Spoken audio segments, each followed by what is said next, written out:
Hey everyone, we're here today in the garage. We're going to be setting the gap on our spark plugs before we do the tune-up. This is a real important thing to do. A lot of people think that their spark plugs are coming pre-gapped from the manufacturer. You should not go by that. It's always good to make sure you check the gap and then set it properly if it is incorrect. If you don't have your gap set properly on your spark plug, you won't get a clean combustion in the combustion chamber. So if it's too small, you're not going to get a nice arc, and if it's too wide, it might not arc at all. So, just check out the gap and the gap specifications for your specific vehicle. On the 1955 Oldsmobile, the gap is set at 0.035 inch gap.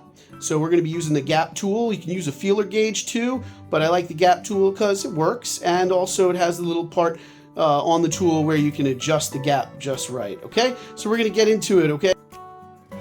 Okay guys, so if you see here now, we have a set of AC Delco number 7 spark plugs. These are the ones that I ordered. I ordered them from rockauto.com. It's a great website. They have a lot of good stuff.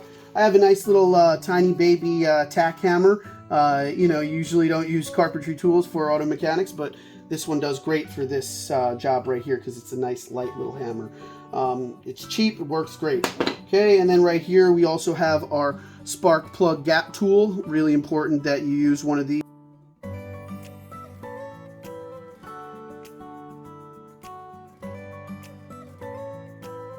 You can get one of those at your local auto parts store.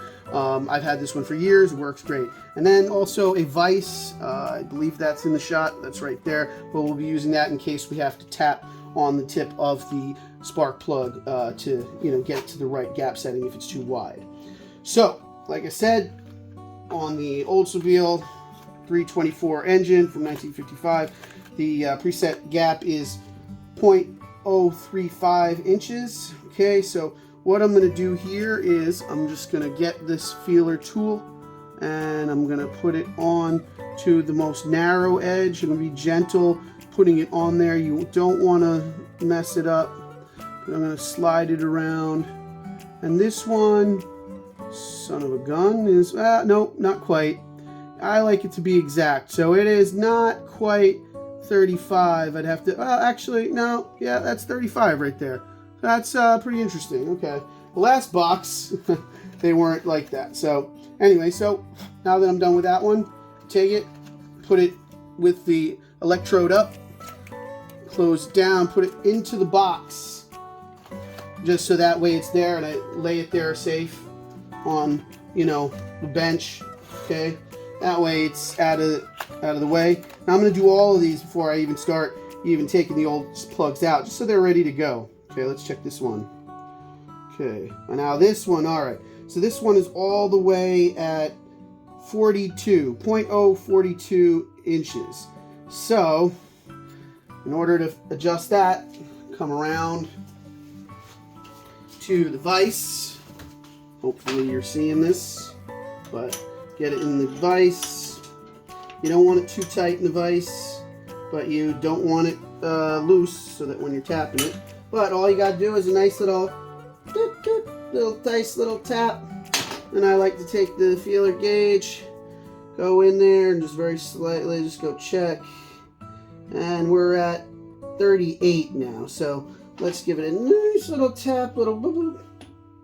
Nice little tap. It doesn't take a lot. Do not hit these hard. You will break the spark plug if you do it too hard. You can see there, it's right on 0.035 inches. You also do have to do it just enough to get it bent down. Okay.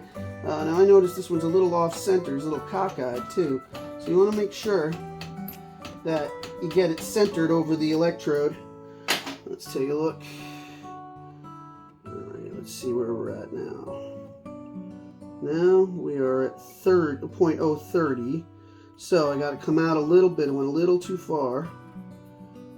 And then so you use the gap tool like this, and you go like this, and just a little bit goes a long way. That actually probably was way too much. Well, let's take a look. Yep, now we're just over it. So I'm going to just tap it a little bit. Okay, now take a look. All right, now we're right on the money, right at 0.035. You want it to just be snug. You don't want it too loose, but you don't want it too tight, because you don't want to jam it in there. Because one, you're going to offset your gap, but you're also, you know, you'd ruin the spark plug. You don't want to crack the ceramic, and you don't want to, you know, bend that electrode out too far. Okay, so let's take a look at this one. This is the last one because I did the other 4 just before. Let's see. And son of a gun, she's right on the money and centered. All right, so that's it. That's how you got your spark plugs. You want all 8 of them if you have an 8-cylinder, or all 6 if you're 6 or 4 or 3-cylinder. I don't know how many of you who watch this channel have the old Geo Metro with the 3-cylinder engine, but you know, it'd be the same process on that, just to make sure that you're gapping it properly. All right, so make sure you do this. Real important step. All right, everybody.